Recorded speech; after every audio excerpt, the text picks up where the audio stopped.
wabarakatuh. Hai guys, kembali lagi di video kali ini. Gue bakalan ngebahas tentang wayang golek. Nah, sebelum gue lanjut ke pembahasannya, jangan lupa untuk di like, comment, share ke teman-teman kalian.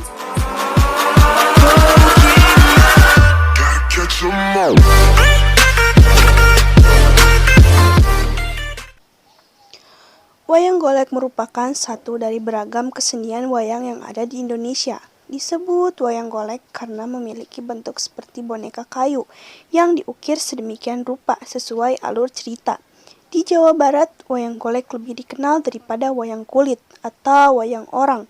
Dalam perkembangannya ada 3 jenis wayang golek, yaitu wayang golek papak, wayang golek purwa, dan wayang golek modern. Wayang golek papak atau cepak adalah kesenian wayang yang berkembang di Cirebon. Dalang biasanya akan membawakan kisah atau babat dalam bahasa Cirebon. Adapun wayang golek purwa umumnya menceritakan secara khusus lakonan Mahabharata dan Ramayana dengan pengantar bahasa Sunda. Sedangkan wayang golek modern memiliki alur cerita yang sama seperti wayang purwa, hanya saja dilengkapi dengan teknologi modern seperti lampu, gambar latar, dan efek-efek lainnya. Asal-usul wayang golek masih belum diketahui secara pasti, namun keberadaannya diyakini sebagai perkembangan dari kesenian wayang kulit yang lebih dulu ada di Jawa. Menurut M.A. Samblun, pada tahun 1583, Sunan Kudus membuat wayang yang terbuat dari kayu.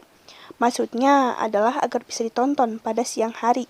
Hasil ciptaan inilah yang di kemudian hari berkembang secara luas di Jawa Barat. Daerah yang pertama-tama membawakan wayang golek adalah Cirebon, dengan bahasa yang digunakan saat itu masih bahasa Jawa. Wayang golek yang digunakan pada masa penambahan ratu di Cirebon adalah wayang golek papak atau cepak, yang berciri khas untuk kepala yang papak atau datar. Pada masa Pangeran Girilaya, wayang golek papak mulai berkembang. Kisahnya kemudian dilengkapi dengan babat dan sejarah tanah Jawa, khususnya mengenai penyebaran agama Islam. Setelah Jalan Raya Pos selesai dibangun oleh Gubernur Jenderal William Dallas, kesenian wayang golek semakin menyebar dan ke beberapa daerah di Jawa Barat. Bahasa yang digunakan adalah bahasa Sunda. Dan saat itu sudah banyak dalang bermunculan dan masyarakat yang menggemari kesenian wayang ini.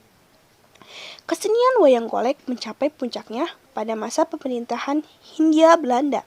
Saat itu di Jawa Barat sudah banyak bermunculan dalang-dalang dan padepokan wayang golek di berbagai daerah.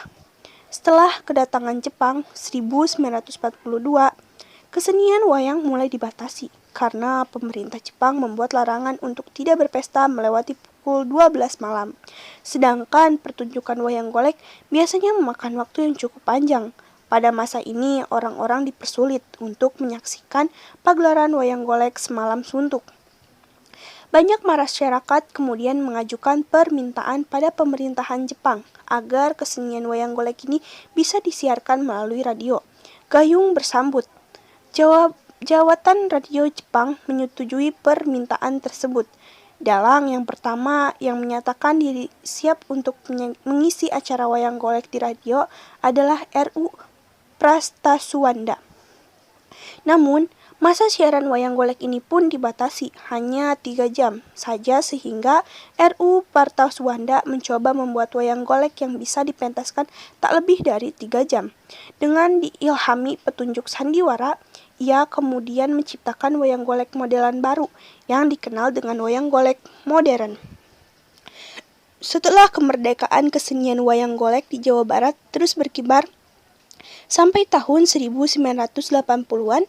Dalang yang cukup terkenal saat itu adalah dalang H.R. Tetejeb Supriyadi dan dalang dari generasi penerus R.U. Prastasuwanda.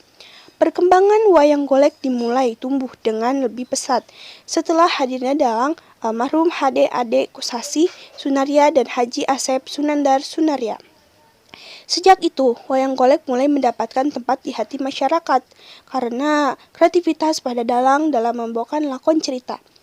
Ditinjau dari sejarah yang ada, asal-usul wayang dianggap telah hadir semenjak 1500-an tahun sebelum Masehi.